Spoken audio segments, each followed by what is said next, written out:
when this God is moving, he doesn't care what people are saying. He does what he wants, and he does it for the people he wants to show mercy to. You may be praying more than me, but he shows mercy to whom he will show mercy to. You may be more dedicated and committed than me, but he shows mercy. This whole life, our experiences and our realities and everything we are living is defined by something called the mercy of God. Everybody dies at the age of 40 in the family, but it gets to only you. God wants to show the family that I'm powerful. He said, this one I will let him cross. I will show mercy. So this whole life, all that we need in this life is that the mercy of God will drop on us. Life is not grammar. Have you not seen that people give salary to those who know how to speak English to make them their secretaries, to write their letters for them? So life is not about a grammar. It's the one God wants to show mercy. That is what humanity don't understand, and we keep fighting ourselves, envying ourselves. We don't understand why somebody must be bigger than you. Mercy is responsible. We shall boss a tikos as a tikobi and yasem and your bushy abonia me frima nanka wubet my bayame boss and your bushy abonia and yamimo brohun na punish. How can you enter a place like Israel and didn't choose anybody from Jerusalem? Go straight to Galilee. The Bible said they that sat in darkness and in the region of the shadow of death, that is where you go to choose the leaders of the church. What God is this? Timekachira will say, "Ukromu mata, nyamimo brohune mata." Believe me, baby, who free doesn't matter. There were some people God showed them so much mercy that it's likely nobody can be like them till their days come to an end. I'm imagining who in our generation can really wear the shoes of someone like Apostle Paul. God just decided to show him mercy.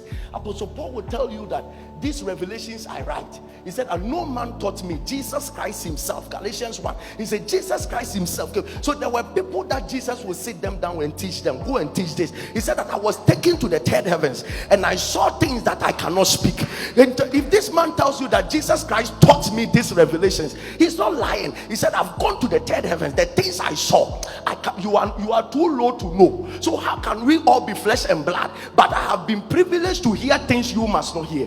I will show mercy unto whom I will show mercy to. How can a man rise up and tell me, for the Lord has made me a custodian of the mysteries of the kingdom? So a human being can walk about and he tells you that the whole world, and as at the time, as at his dispensation, he's the custodian of the mysteries of who God is. So if you want to know God, if you don't pass through him, you can't know him. I'm the steward, the custodian of the mysteries of God. That means if you don't see. So when Apostle Peter was finishing his letter, he said that, and concerning Apostle Paul, my brother, whom he has written many things that is difficult to understand. That means that even Peter read the letters. You can never know certain things about God unless you have passed through the man. It's been 2020 years, we still pass through him. I will be merciful unto whom be merciful. Nobody can tell me you are a good teacher of the gospel without passing through Paul. God has made me custodian of the mysteries of Christ. So there can be a human being that will come at the surface of the earth. God will use the person to do something that he will not use anybody else. There are some people God can give you a customized destiny. Nobody else can be like you again. If mercy speaks. God told King David, he said that Saul made this same mistake you did. I did not spare him, but you, I'll have mercy unto whom. That is why your experience cannot be a message. You can't make a doctrine out of your experience because of that thing called mercy. Never make a mistake, because what will kill you when it gets to me, God will show mercy. And I couldn't pray for 1 month, and then I saw an angel of death came on me. Therefore, if you don't pray, you will die. No, there is somebody who has not prayed for 3 years. He is stronger than you, has never gone to the hospital, has never drank any drug, has never done anything. A certain mercy. There is one thing that makes God overlook mistakes. It makes him overlook weaknesses. It makes him overlook who hit you and who don't like you. It makes him overlook everything, and he decides to do something even if the council of heaven doesn't agree, doesn't care. An angel visits Zachariah, and Zachariah said, how can this be? The angel said, are you doubting me? The angel got angry, yet Zachariah's wife still got pregnant. Angels can be angry, but God will still move. Do you think the angel Gabriel went back with a good report? He didn't know. He went back to tell God that your guy doesn't have faith. God said, it doesn't matter. It doesn't matter. I want to show him mercy. A king took the wife of Abraham, God appeared in the dream of the king and said, you dare not touch the woman.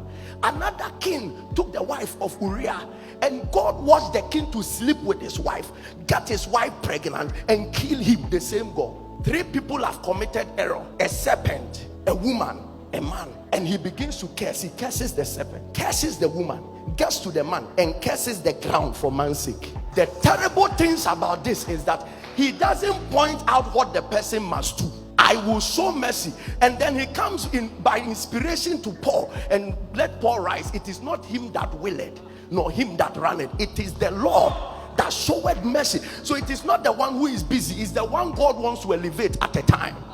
Beyond how beautiful you are, it's a God who shows mercy to whom he wants to show mercy. There are some people who still don't understand why Pastor Elvis is a pastor.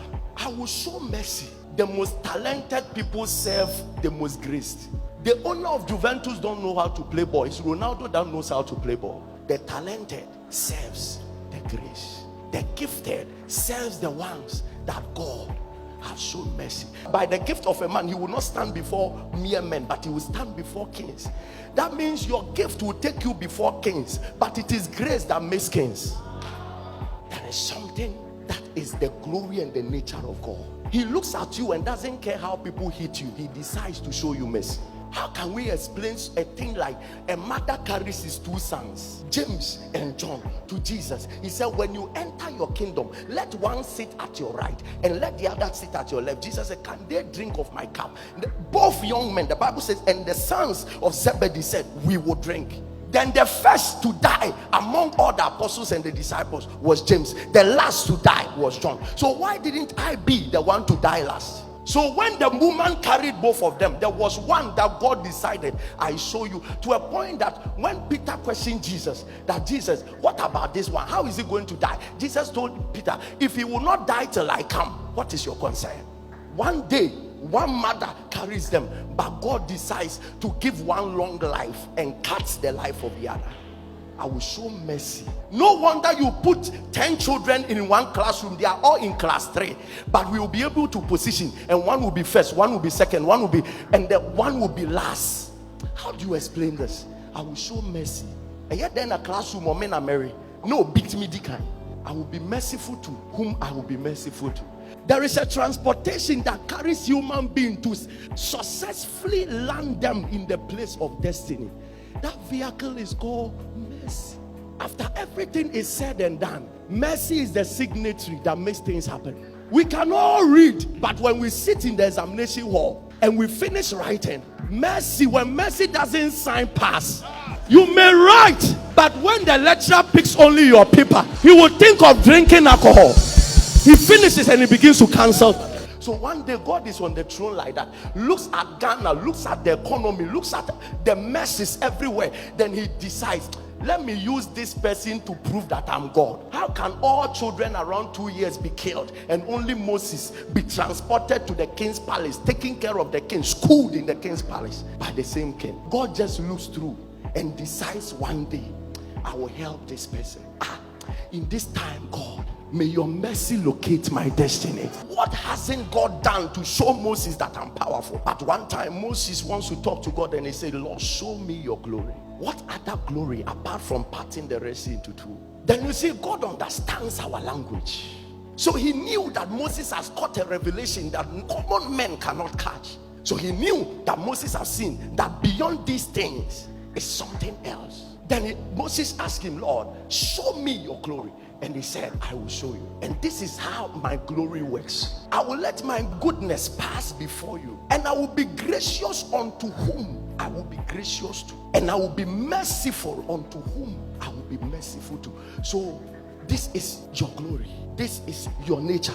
This is what makes you separate from all other gods. I'm not defined. You want to know who I truly am? I show mercy to whom I want to show mercy to. So if I give somebody a miracle, it's not by force I'll give you to a miracle. I show mercy to whom I will show mercy to. As we are standing now, there is an accuser of the brethren. Eradika say your fasting says to 6. Who breaking is 5:55, and there's an accuser to tell God he doesn't deserve the blessing. There is a constant accuser reminding God why you shouldn't be blessed. But there is only one thing that covers, and that is called mercy. Somebody shout mercy. Somebody shout mercy. There is only one thing that mews is so loud it swallows the voice of the accuser. The Bible says that this is the blood that speaketh better things than the blood of Abel. There is a blood that has a voice. The louder the accuser speaks, the louder the blood speaks, until God cannot hear the voice of the accuser. And listen to me. And he said that this blood speaketh better things. Somebody shout mercy. I don't deserve this, but the blood says that try him with it. As I'm talking now, by mercy you are entering your gates of favor. I said by mercy you are entering your gates of testimonies. Shout, I'm entering. Mercy is the language the blood speaks. If you ask the language of the blood, the Bible said it speaketh better things. The language the blood speaks is called mercy. When the blood begins to speak to you, things that are meant for 50 years people, the blood will say, give it to this 20-year-old boy. There is a blood. The more diabetes speaks, the higher the blood also speaks. Until God cannot hear the voice of diabetes again. God cannot hear the voice of poverty again. God cannot hear the voice of shame again. There is a voice that is speaking. Oh, put Elvis to shame. Elvis must be put to shame. The moment that voice begins, then the blood also amplifies his voice. As many that call upon the name of the Lord shall not be put to shame. Elvis went to church to call upon the name. He will not be put to shame. Every need answers to his mercy. The only time you should be bold is when you know you have held hold grip of his mercy and you are assured God's mercy is on. No property of yours is safe until God has invested his mercy. No human being is safe until God has invested his mercy. Your ministry is not safe until it's riding on the wings of God's mercy, because we are prone to mistakes. If you see a man walk through ministry for 30 years without a scandal, something is responsible.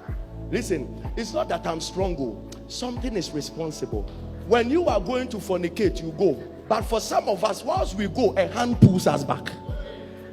That hand is called mercy. There is an invincible hand called mercy. That hand is the one that carries husbands and gives to wives, and carries wives and gives to husbands. That invincible hand is the one that holds helpers and hand were human being. That invincible hand called mercy. So you ask, how did this person come my way? And you can't even explain, because a hand. Stop strategizing how you can lie to get people to help you. There is a hand called mercy that can walk you until, listen, between you and a hungry person, he would rather give you his food and he goes hungry, because a hand brought him to you. Nobody will rise up and leave his family to do you good unless mercy. Mercy is God letting people forget who they are until they have helped you. At a point in time, they forget that they also need a mobile phone. They buy a mobile phone and bring it to you. They forget that they also need a car. They buy a car and bring it to you.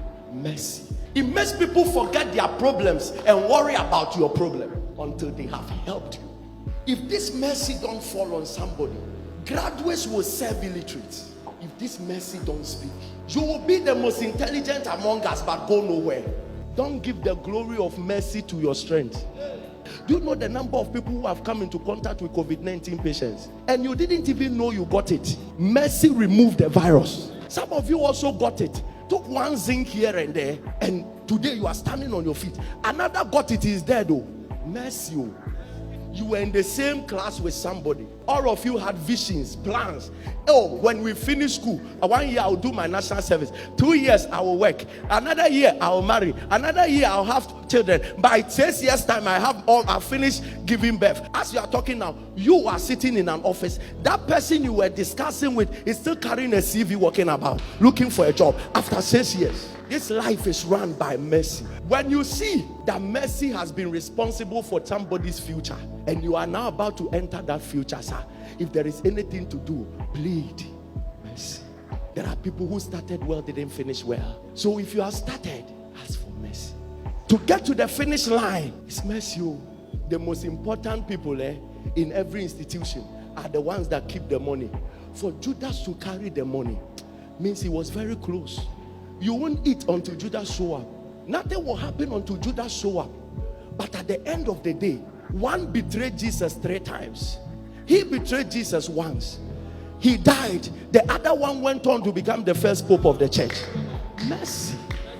A daughter of mine in some few minutes ago, he said that, Papa, doctors are diagnosing me that there is blood around my belly. So a surgery must be done. He said, Papa, pray for me. He said, I've gone to take the scan. It's at the wrong place and it's dangerous for me. So I just laid hands and I prayed for a successful surgery. Today he's telling me that when the time was up and the doctor went to check on her, the blood has relocated and had to form a baby. This my daughter too is desperately looking for a child. And she said the doctor said that we have to research into this. We see other people to research into what has happened. Even me, the pastor, was praying for a successful surgery.